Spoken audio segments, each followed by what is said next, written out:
Assalamualaikum warahmatullahi wabarakatuh.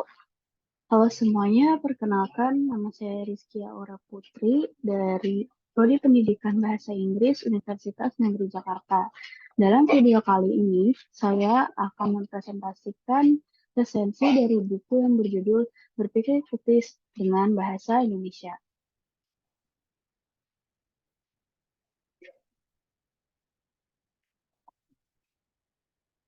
Yang pertama, ada identitas buku. Buku ini berjudul Berpikir Kritis dengan Bahasa Indonesia. Ditulis oleh Dr. Saifur Rahman, M.Hum, MC, penerbitnya Wawasan Ilmu, tahun 2022, lebih tepatnya bulan Agustus. Tebal buku ini 244 halaman, dan buku ini berukuran 23 kali 15,5 cm.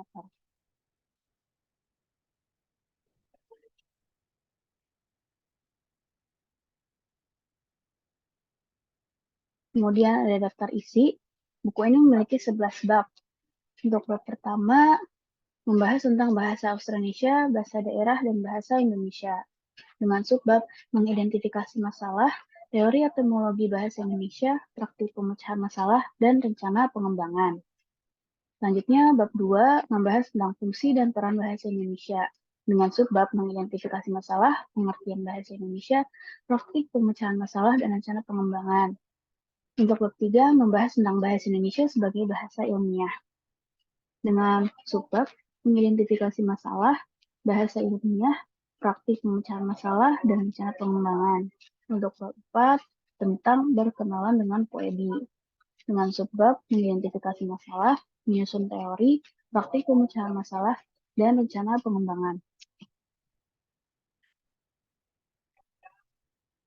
Untuk bab 5 membahas tentang bunyi, kata, dan frasa. Dengan subbab mengidentifikasi masalah, teori kebahasaan, praktik memecahkan masalah, praktik pemecahan masalah, dan rencana pengembangan. Untuk bab 6 membahas prinsip kalimat efektif.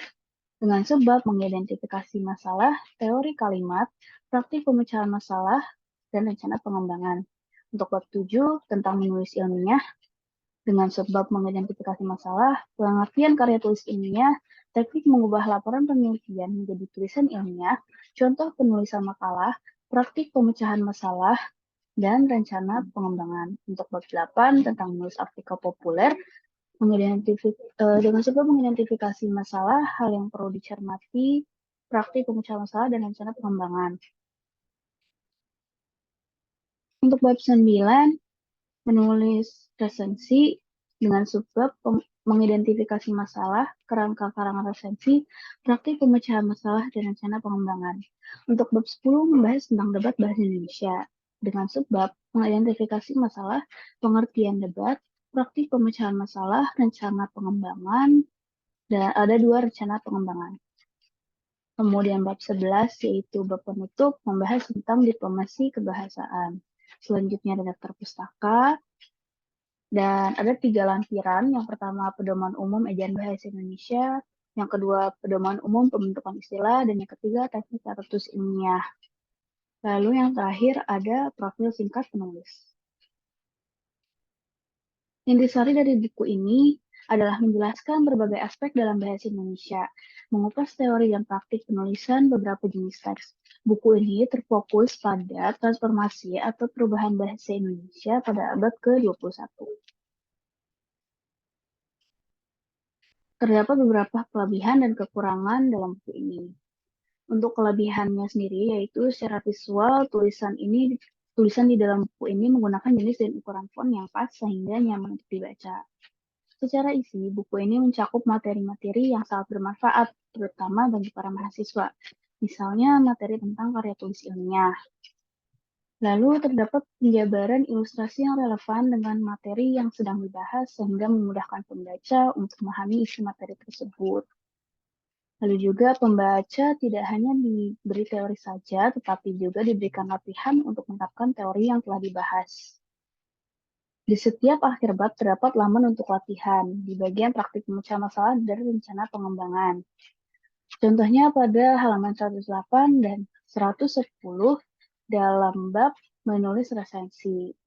Untuk praktik pemecahan masalahnya, pembaca Diberikan latihan untuk membuat karangan resensi berdasarkan aspek-aspek yang telah disebutkan dalam teori dengan panjang karangan 350 kata. Untuk rencana pengembangan, pembaca diperintahkan untuk membuat daftar buku yang layak resensi dan memberikan alasannya.